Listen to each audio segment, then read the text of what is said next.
What's going on? Welcome back to the channel. So today we had the final review video on the USACC group build, and this year we did the monogram F-100 pickup, and I gotta say it is an okay pick. Matthew and Imam over at Malcar Videos did this year's pick, and this is actually my first year entering into the USACC build. I know this is the third annual, so I figured, you know what, I seen some people doing the entry videos. I wanted to get into it because it's actually pretty cool. The whole, everybody getting into it is building the same kit. So I figured, you know what, I better jump in. It's actually pretty cool and see what everybody else can do with their different versions. And this is the way I took mine. I took mine as like an old work truck, beer truck type deal, and turned it into like a custom kind of thing, which we'll explain more in a little bit. But yeah, back to the F-150 from Monogram. It's not really the best kit of all land out there.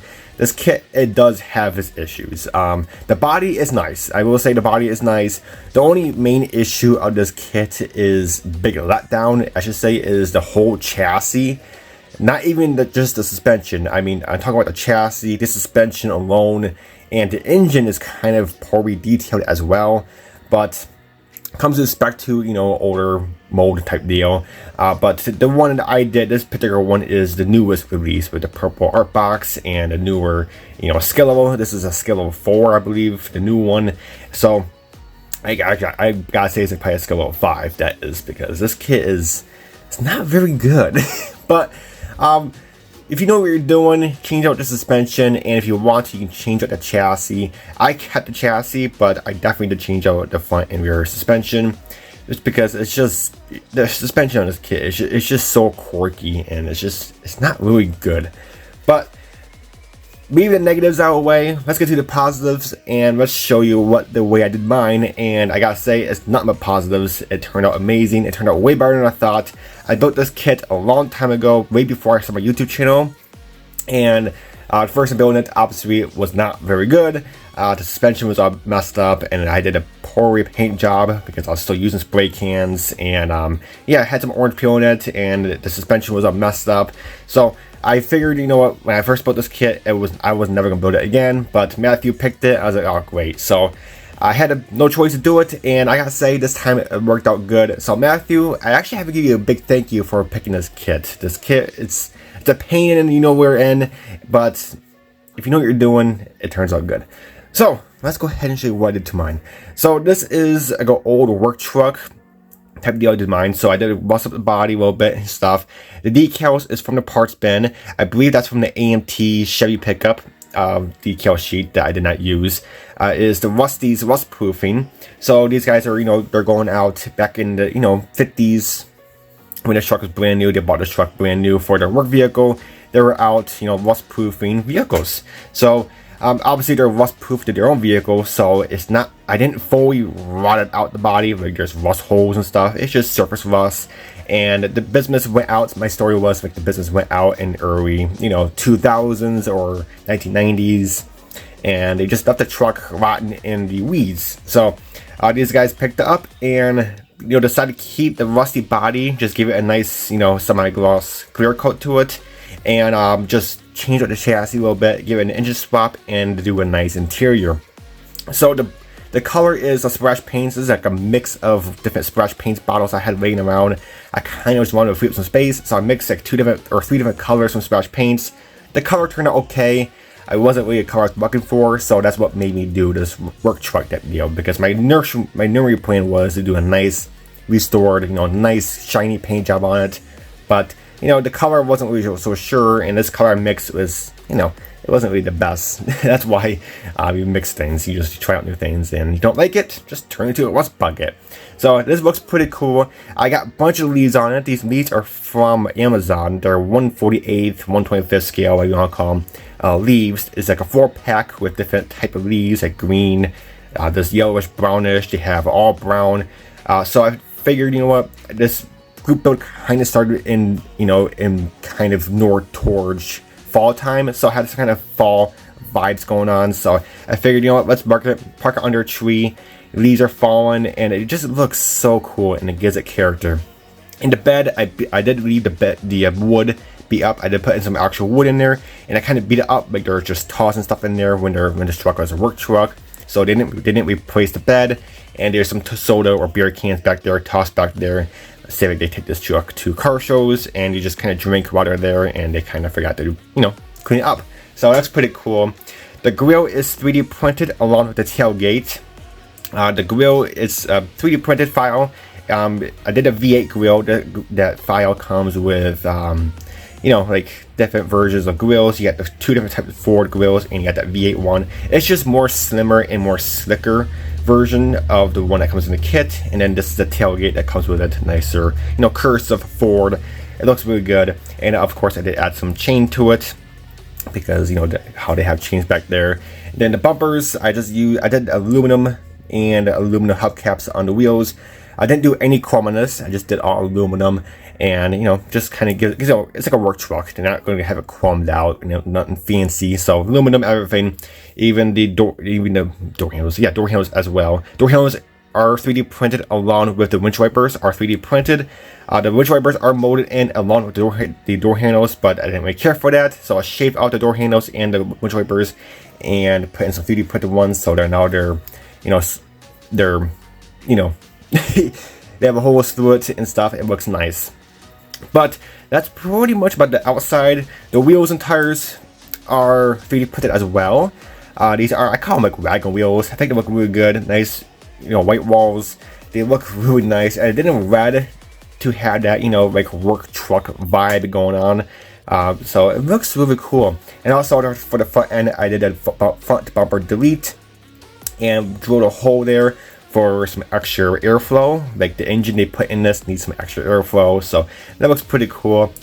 So that's pretty much about the for outside. The interior, I did a fully custom interior because it's a work truck, like I said, and it comes with a the bench seats, and this truck has some miles on it, so the bench seat probably got destroyed, so they didn't want to drive it around like that. So they took the bench seat out. They put in nice custom seats in there. It's a nice center console with a touch screen, and the steering wheel is 3D printed as well.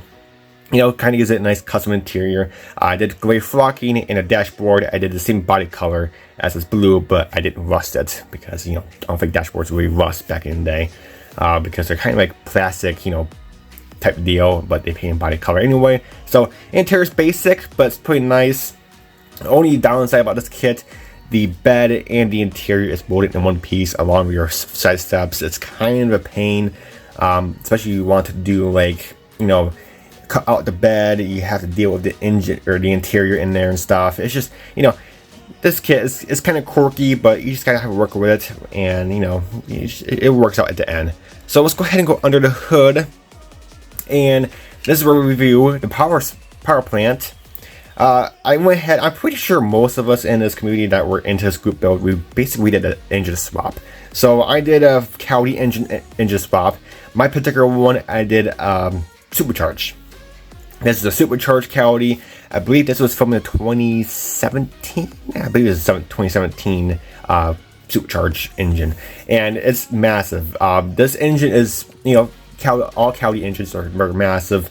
This engine bay was a little tight for it, but I got to fit, and it fits very, very good. I just had to shave off the firewall back a little bit so the supercharger can fit in there, the filter part. But other than that, I did have to shave off part of the fenders where the suspension were. But other than that, the fenders were good. The radiator, I used the kit radiator. I just put in a electric fan because, you need a electric fan for a modern engine. But other than that, the engine fit in there perfect. It was a pain in the butt to put it in there because, like I mentioned, the interior and the bed is molded in one. So you can't put the engine into the chassis. For me, I had to squeeze the interior in, or not the interior, but the engine in under the under the interior, and then normally for this engine I had to put the body, how I modified it, I put the body on top of the engine, squeeze it down. But in this case, since the interior is molded in, I had to put the body from underneath to the top of the engine, and that was a very tight squeeze with that fenders. It was a pain, but it's in there, so it looks good. I'm happy it's in there, and yeah, the engine bay is very filled up with that Cowdy engine, so it looks really, really good. So that's it for the engine bay. The chassis, it's nothing special. I just did independent rear end and then independent, different front end suspension as well. Just get rid of that quirky suspension that this kit has. It's just, this kit is very quirky. I don't know what Revell was really doing when they're making this, especially the chassis part. It's kind of weird, but whatever. It kind of works. You know what you're doing, but my opinion, just get rid of that, and then you can have a nice slam truck.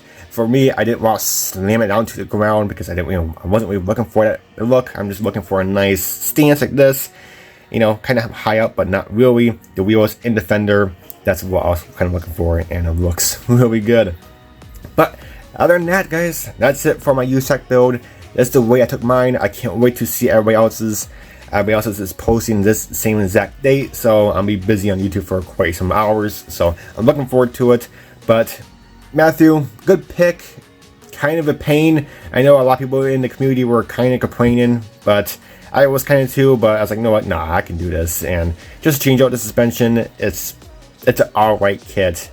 Out of 1 to 10 stars, I'll have to give this kit at least a 4 out of 10 stars. It's not the greatest kit. It's just body is nice, but everything else is just kind of like what the heck. So if you want to do this particular body style, just get the Revell Foose version. The Foose version is basically the same body style, just has a different grille, but the chassis is way better. It comes with a nicer engine, and yeah, so just get the Foose version. But this one is okay, and yeah, awesome build. But alright guys, that's it for this video. There are slideshow pictures at the end of the video, so stay tuned for that. But until my next video, I'll catch you next time. Take it easy.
I don't think about you.